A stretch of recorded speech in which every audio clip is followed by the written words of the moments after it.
안녕하세요. 반갑습니다. 치매 네트워크의 최소영입니다. 지난 시간에는 경도 인지장애에 대해서 그 개요를 알아봤죠. 오늘 이 시간에는 본격적으로 치매에 대해서 한번 알아보는 시간을 갖도록 하겠습니다. 위담 한방병원은 원래 치매 전문 병원은 아니었습니다. 다 아시지만 원인 모르고 치료가 안 되는 위장병인 담적증후군을 최초로 발견한 병원입니다. 담적증후군은 위장의 점막의 문제가 아니라 점막 이면 조직이 담이라고 하는 독소로 굳어지고 손상되는 그런 형태의 위장병을 얘기하는 겁니다. 그동안 이제 내시경으로 나오지 않고 환자는 많이 고통 속에 있는데 그래서 진단도 안 되고 치료가 안 됐던 그런 사각지대의 그 질병이 바로 담적증후군이라고 볼 수가 있겠습니다. 그래서 저희 병원에는 이래저래 병원에 다녀도 평생 낫지 않는 위장장애 환자들이 주로 오십니다. 그런데 이분들의 특징이 위장병만 호소하는 게 아니라 두통, 어지럼증, 흉통, 관절염, 섬유근통 증후군 전신 문제를 호소한다는 겁니다. 중요한 것은 담적증후군을 치료하면 위장만 낫는 게 아니라 전신병도 같이 좋아지는 것이었습니다. 그래서 이런 자료들을 모아서 얼마 전 만병의 근원 담적증후군이라는 책을 출간하게 되었습니다. 담적증후군으로 내원한 환자 중에는 종종 건망증이나 경도인지장애, 드물게는 치매 환자도 있었습니다. 역시 담적치료로 대부분 인지기능이 개선된다는 것을 발견할 수가 있었습니다. 이를 통해 담적독소가 뇌기능 손상에 관여하고 있음을 알게 된 건데 아직 정확한 치매 원인을 알지 못한 의학계의 중요한 자료가 될 수 있지 않을까 이렇게 생각을 합니다. 이후 우리는 치매를 본격적으로 예방하고 치료하기 위해 이제 4년여의 치매 치료법과 치매 치료제 개발을 연구했습니다.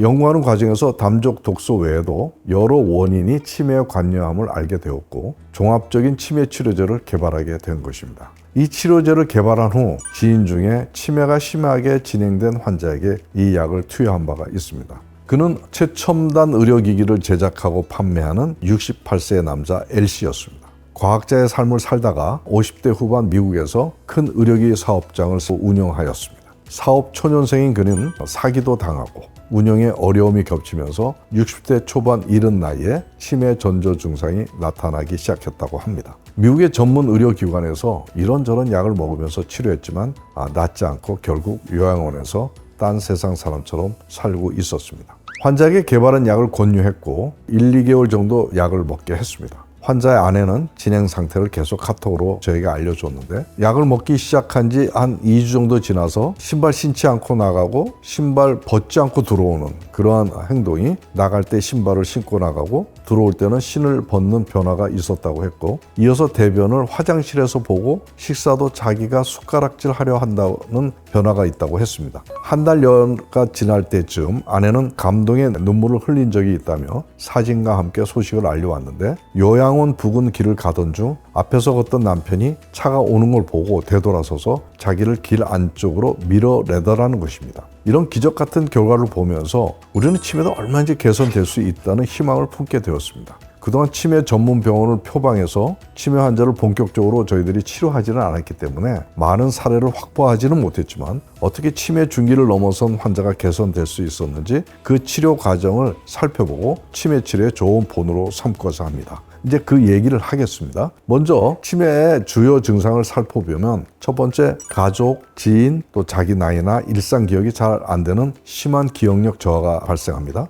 그리고 두 번째는 식사, 옷 입기 등 기본적인 활동이 스스로는 불가능하고 일상 동작 대부분 수행 못해서 보행의 어려움이라든가 낙상 위험이 높은 활동과 운동 기능이 저하가 됩니다. 그리고 세 번째는 외부 자극에 거의 반응하지 않고 관심이 주는 집중력 및 주의력이 저하가 됩니다. 그리고 네 번째는 사람, 장소, 시간 모두 인지 불가해서 사람 못 알아보고 집에서도 방향 감각을 상실하는 진압력 저하와 사물의 위치나 크기 파악이 불가능합니다. 그리고 말수가 줄어들고 언어 소통 불가능하고 말은 해도 의미 없는 소리만 내고 의사 표현이 거의 불가능한 언어 능력에 장애가 오기 시작합니다. 그리고 여섯 번째는 표정이 거의 없고 현실 감각이 없어 불분명하고 환청이나 환시가 나타날 수 있고 또 공격성이나 저항, 우울 등의 정서 변화까지도 나타납니다. 치매 환자 L씨를 우리가 어떻게 치료했는지 한번 실제 진단과 치료 과정을 설명해 보도록 하겠습니다. 먼저 L씨의 몸의 문제를 찾기 위해 한방 설문지와 EAV라고 하는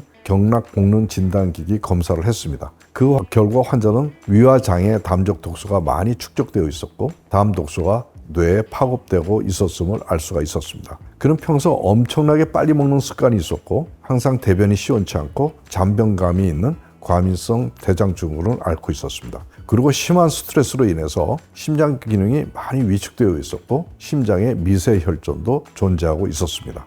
서양의학에서는 알츠하임의 강력한 병리 기전의 하나로 뇌세포 내 자가 면역적 염증 진행과 베타 아밀로이드와 타우 단백질의 과잉 축적, 그리고 뇌 혈액순환 장애와 미세한 혈전을 제시합니다. 하지만 이러한 병리가 왜 발생하는지 그 원인은 제시하지 못했습니다.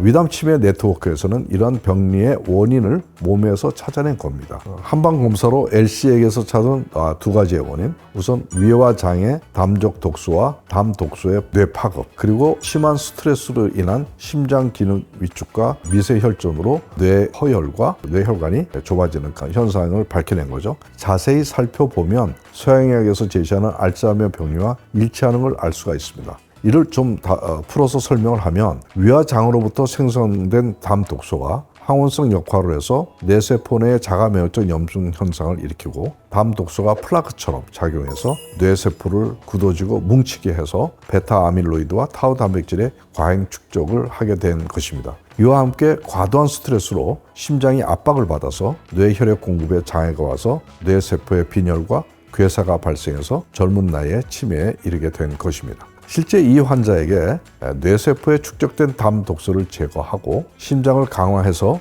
뇌세포에 혈액 공급을 시켰으며 혈전 물질을 제거하는 약물을 공급함으로써 기대 이상으로 환자의 상태가 호전이 된 것입니다. 원인 몰랐던 알츠하이머의 병리 원인이 몸에 있음을 방증하는 좋은 사례가 아닐 수 없습니다. 이처럼 알츠하이머 치매병을 뇌를 치료하지 않고 몸에서 그 뿌리를 찾아 개선하면 치매 치료도 가능할 수 있다는 새로운 사실을 체험하게 됩니다. 치매는 몸에서 시작한다. 다음 시간엔 몸과 뇌, 어떤 상호관계 속에서 치매가 진행되는지 상세하게 설명을 드리도록 하겠습니다. 감사합니다.